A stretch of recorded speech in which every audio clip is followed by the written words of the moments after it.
A parish was established in this Louisville neighborhood known as Schnitzelburg in 1906. A church with modest beginnings soon grew into a mighty presence, not just because of the buildings themselves, but because of its parishioners and its clergy. The St. Elizabeth of Hungary parish has been blessed over the years with many loving and dedicated nuns and priests.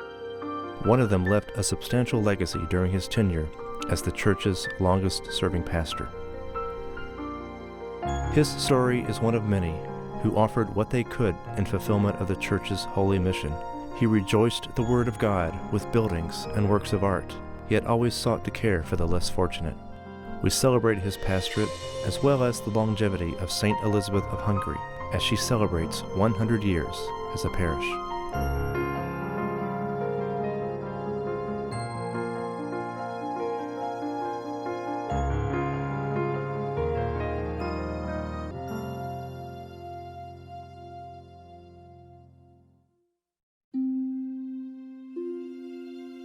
In 1937, Louisville became an archdiocese, and then Bishop John Flourish its first archbishop. In 1938, Father John Canoe was transferred to Holy Trinity Parish in St. Matthews, and Father John Dewdney was appointed as the fourth pastor of St. Elizabeth of Hungary Parish. Father Dewdney, born in 1896 near Du Bois County, Indiana, was 7 of 8 children, 4 of whom entered religious life.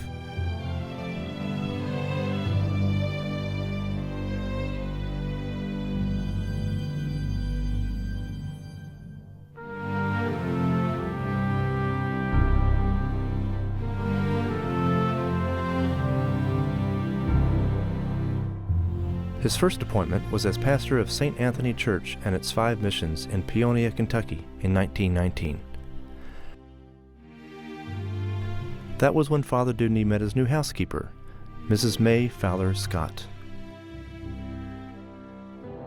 Miss May, we made a lot of jokes about her, but she was with Monsignor Dewdney for many, many years, beginning down in the country. It's flooded now, where he used to be a missionary priest, rode on a horse. He used to tell a story about riding on a horse, and it was dark one time, and he didn't see this overhanging limb, and it got him, and he's had arthur trouble ever since. That's what he blamed it on. Went to chiropractor for years. But Miss May was his housekeeper then, and she was with him when he was, I think he had a parish down in Kentucky somewhere. And he used to go to different churches on horseback. It's almost like it is now. A priest has more than one church, you know. And she was faithful to him down there, and she came along up here. Then Father had that terrible accident one time in the creek with his horse. Oh, yeah? And he said the Blessed Mother saved him. And the horse threw him or something, went into the water. In 1927, Father was sent to Louisville as pastor of St. Augustine Church, where he founded the Catholic Colored High School during his 11-year pastorate.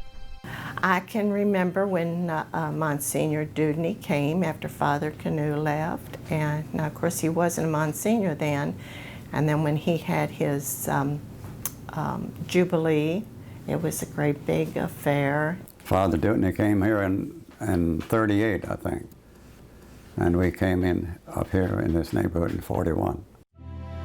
At St. Elizabeth's, Father Dewdney began immediately to carry out existing plans for renovating, remodeling, and redecorating the church and other buildings in preparation for the 25th anniversary of the church dedication on November the 19th, 1939.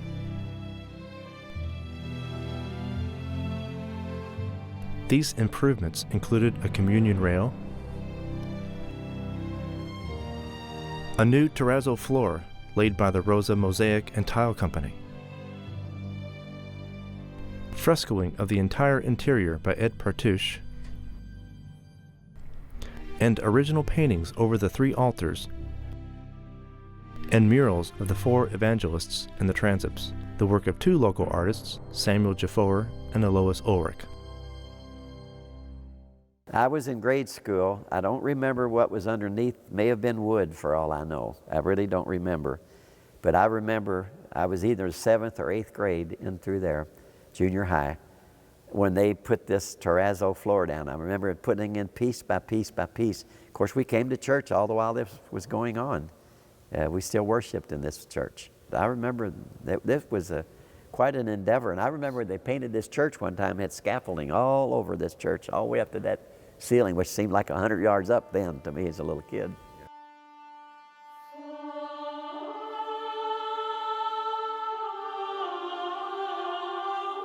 Stained glass windows depicting events from the New Testament were installed in 1940.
Father Dewdney began the weekly bulletin each Sunday.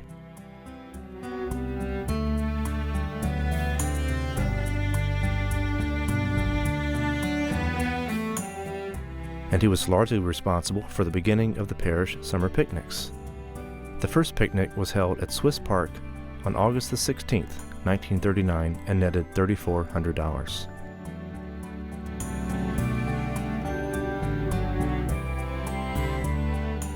As with Father Ossent in 1918,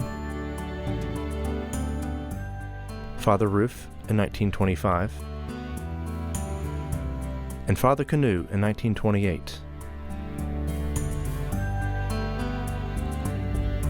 Father Dewdney celebrated his Silver Jubilee at St. Elizabeth's in 1944.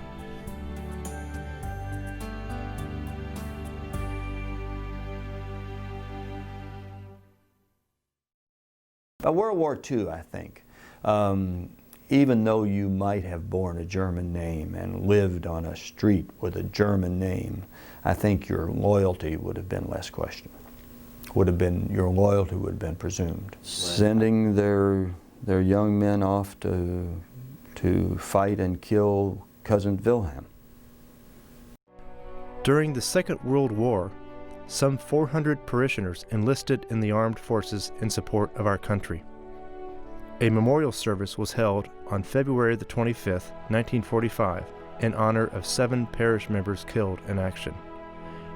By the end of the war, a total of 10 parishioners had made the supreme sacrifice and were honored on a memorial plaque on December the 1st, 1946.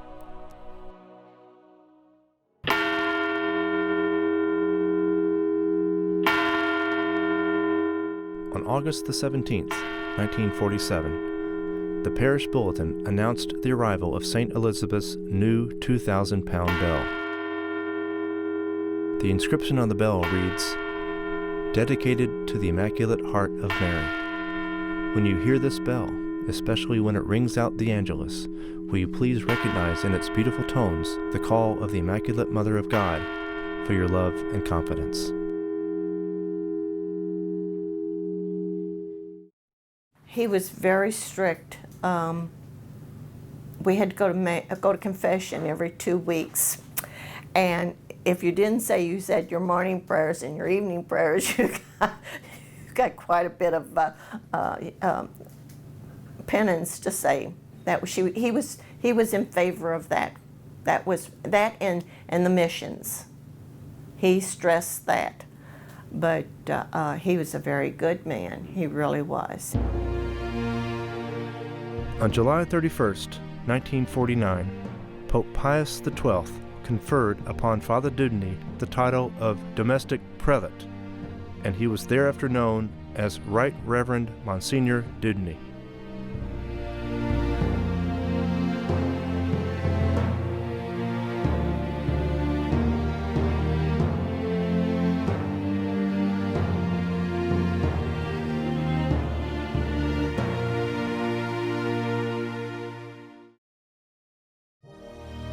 After the debt incurred for the 1939 improvements had been paid, a fund was started in 1941 for an addition to the new school, a new convent for the teachers, and necessary alterations in the old school and rectory, led by architect Thomas Noland. 9 years later, Al J. Schneider Company, the successful bidder, signed the contract for the $440,000 project on June 15, 1950, at 12:15, and a bulldozer began the excavation for the new school addition 45 minutes later. A cornerstone of the new convent and the new school were blessed on the afternoon of Sunday, December the 10th. See, Monsignor had that building built where that next to Heitzman's. That's where the nuns moved in, the teachers. And they had one teacher that did the cooking for the rest of them. After the convent was completed in 1951, the pastor and the assistants moved into the old home of the sisters. In March of 1952, the clergy moved back into the remodeled rectory. The former convent was then razed and the entire front lot graded and hard surfaced for a playground and parking lot. The year 1954 saw the completion of the new school wing and cafeteria. In the summer of 1955, the corner lot at Burnett and Herbst, known as the Goody property, was purchased for future expansion.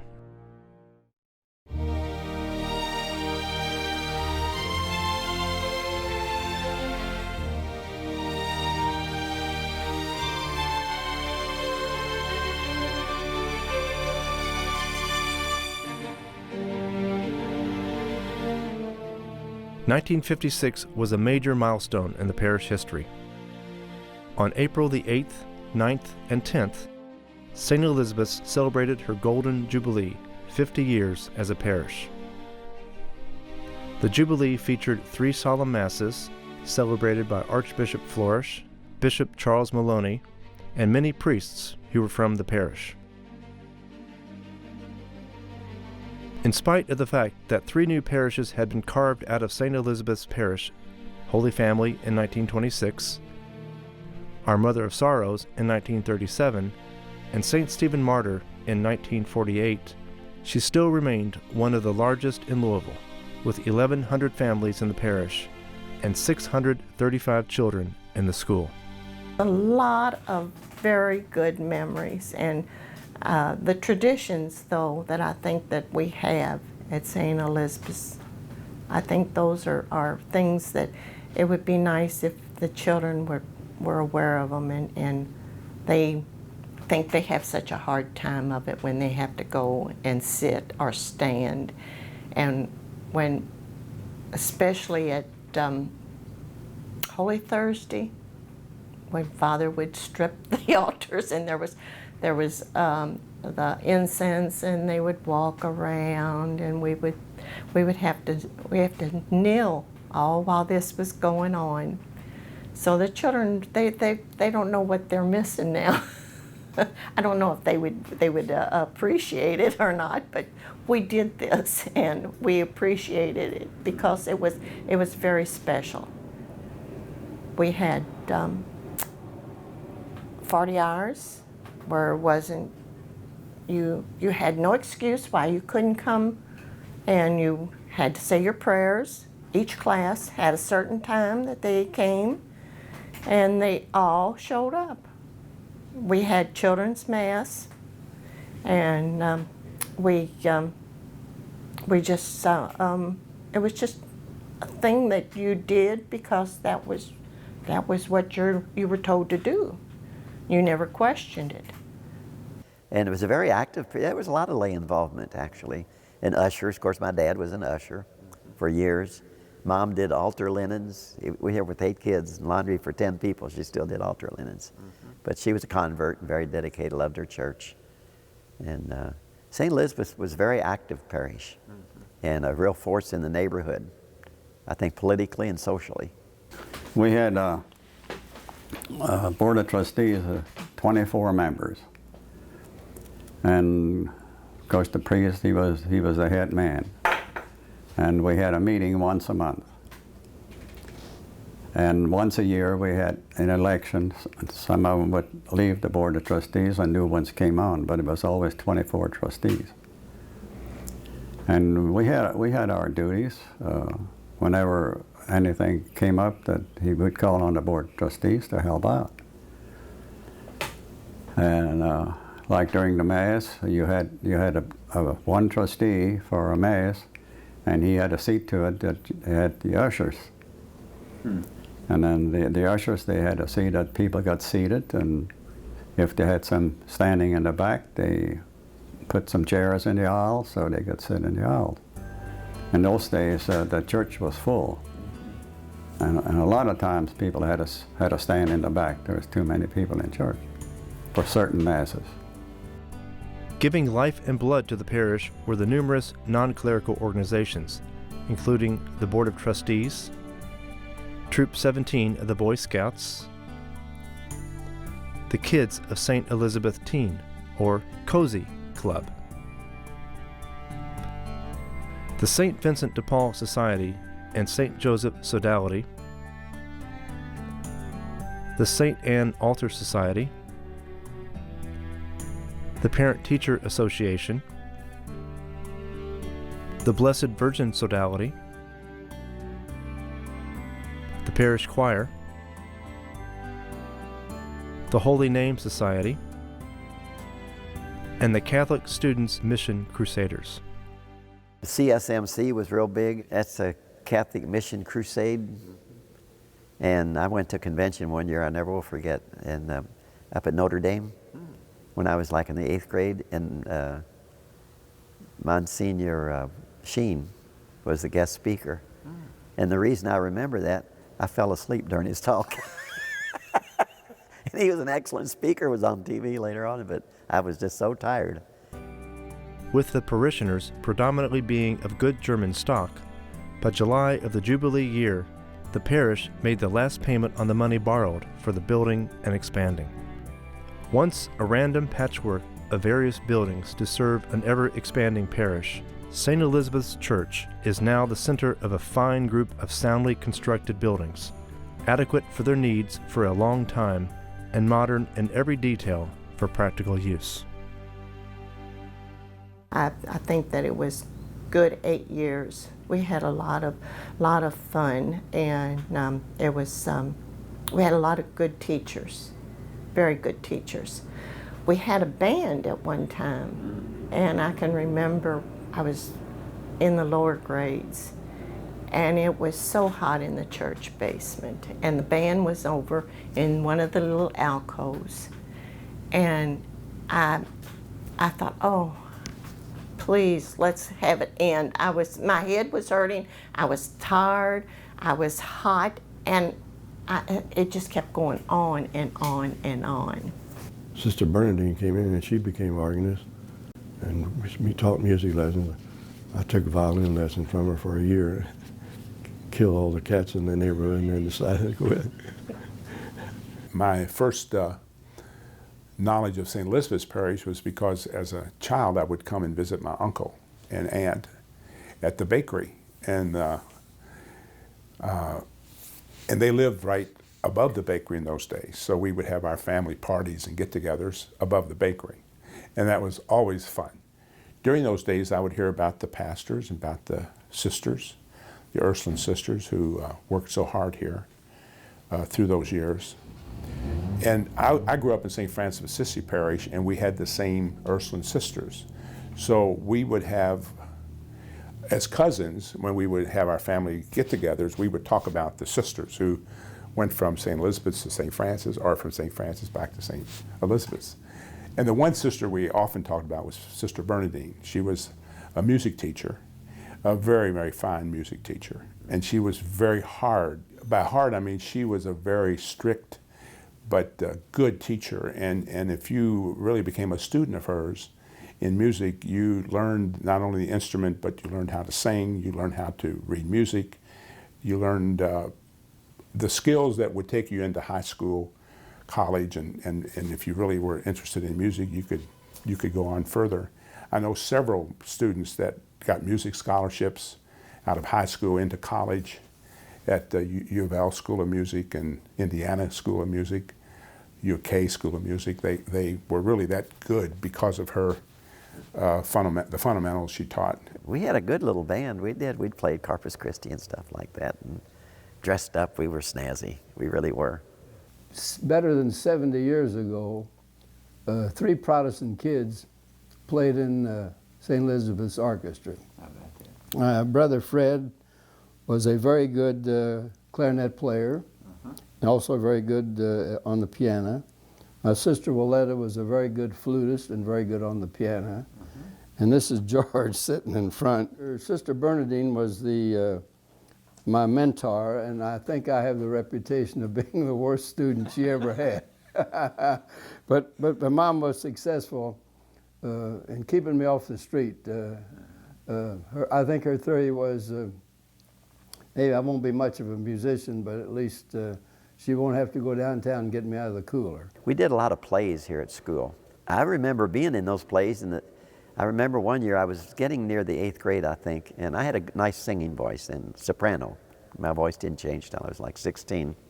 But anyhow, this sister, who I was directing the play, Sister Bernadine, put lipstick on me and powder and stuff. Well, I didn't like it. I kept licking it off. And she'd get aggravated and say, "Kenny Cameron, you leave that lipstick on there, because it shows up better on stage." So I left my lipstick on, but I never did like it. But we had nice plays and sang songs and performed. That's where I got to be a ham, I guess, right downstairs on that very stage that I stand at the Schnitzelberg dinner today.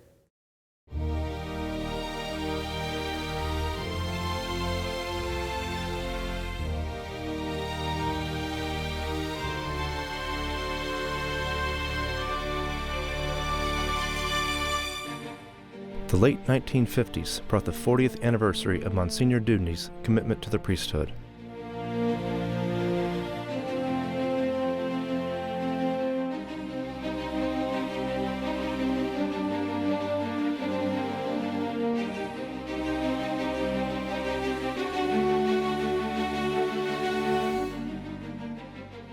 There was little actual change in the parish during this time, but very significant events in the Universal Church were about to affect the St. Elizabeth Parish in a very profound way. The Second Vatican Council held 4 sessions from 1962 to 1965, and its 16 landmark documents modernized the liturgy, renewed the priesthood and religious life, enhanced the role of lay Catholics, opened dialogue with other churches and non-Christians, and identified the Church as the people of God, attuned to the problems and hopes of the world. Although the Council defined no new dogma, Catholics who lived through the Vatican II era will never forget the changes that visited their church in the mid-1960s. Priests were told to give Mass not in Latin, but in the vernacular. Not with their backs to the parishioners, but facing them. And some changes that were unforeseen.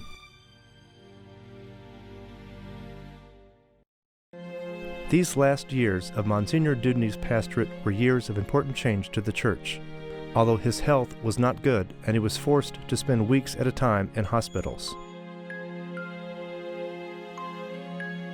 He celebrated his 25th year at St. Elizabeth's in 1963. In that year, Monsignor held an open house to which non-Catholics were welcome, began using lay lectures at Sunday Mass, and began confraternity of Christian doctrine classes as school enrollment dropped steadily and school costs increased.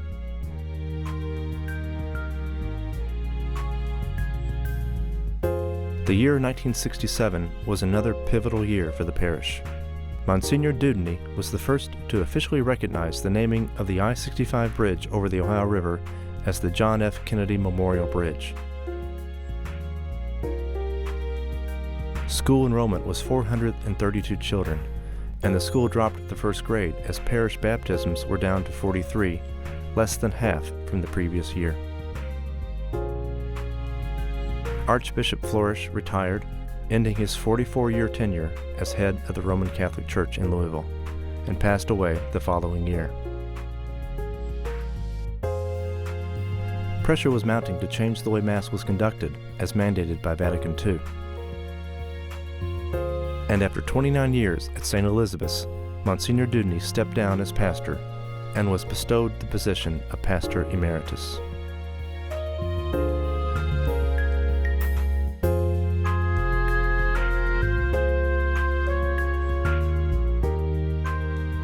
All of the beautiful paintings and all were taken down. And Yeah. I remember Father was out in California when it happened, Father Dewdney. And when he came back, and he'd come over and he would talk to Ben and I and say, you know, oh yes, I couldn't go back into the place anymore after it was destroyed. He treasured it. Oh, This is yes. Father Dewdney. Oh yes. He was a plain, ordinary man from Du Bois, wasn't it? I think so, Du Bois County. Mm-hmm. And but he just loved beautiful things, though. Everything, he wanted pretty things for the church, and but he was a very down-to-earth person. When he was in a nursing home, he turned things over to me, paid his bills and deposited what he had and let him know what he was worth and how much was left. And he was real nice that way. I clipped his toenails. And Did you? yeah. Did he? Can I ask you a question? Did he chew tobacco in the nursing Yeah. home? Yeah. I remember his tobacco cane. Yeah. He used to Yeah. He used to have it sitting there, and sometimes he'd miss it. Miss May, she was here. Always. I never invited Father that I didn't ask Miss May. Miss May came all the time. And I can see her sitting in that chair one time, and we had a crowd here, you know, talking. And they were all talking, and finally Miss May hollered out, "Everybody be quiet, now I have something to say." So it was real cute the way she did that. We would get the biggest charge out of some things she was saying too. This used to be her apartment here. Yeah. May Scott, I think. May Scott. She was a great cook and a housekeeper. She wanted everything beautiful. And she looked after Father Dewdney, watching everything for him. She was with him a long, long time. As St. Elizabeth's fourth and longest serving pastor, Monsignor Dewdney shepherded the parish through its expansion with great buildings and beautiful works of art. He nurtured a thriving and vibrant parish community. The end of his tenure also marked the end of a long era in Roman Catholicism. He lived until June 24th, 1980, and was buried in the most austere section in Calvary Cemetery. As a symbol of his advocacy of civil rights and an expression of his care for the less fortunate.